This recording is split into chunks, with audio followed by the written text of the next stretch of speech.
So what do we need to do, taking a step back now? Customers aren't ready.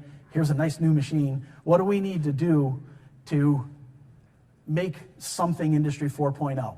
This is where we kind of hop back on the board with the lean thing and being able to implement Industry 4.0 in your manufacturing environment. These are some of the things that you might need to consider. One of the things that's probably top of the list is if you're mature and ready enough as a company. And that's all inclusive. That goes from the CEO down to the maintenance guy. Do you have the infrastructure? Do you have the network capability? Do you have the maintenance people to be able to handle it? If you don't, you need to fill that gap before you implement it, or the implementation has a high chance of failure. Again, are you ready as a culture, and do you have the technology? And that readiness, again, goes from the C-suite down to the maintenance guy.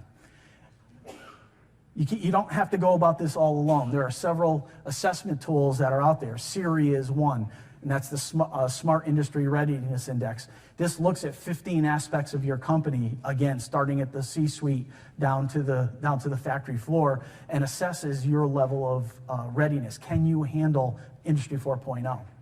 There's RAMI. RAMI does essentially the same thing, but it looks at it in a different aspect. It slices and dices it in a three-dimensional model. Then there's Acatec. Acatec is a German-based assessment tool that allows you to take, again, the same information and assess it. One of the things that I'm the technical committee chair for the ISA Smart Manufacturing Industry Readiness and Maturity Committee. It's a mouthful, I understand. But one of the things that we're doing is putting a comprehensive list together of all of these assessment tools and putting them in a grid so you can compare and contrast the different methods. And some of them are good for larger companies, some of them are good for smaller companies, and the matrix will help you select which one might fit your company better. This journey, as we're talking about, is unique to every company.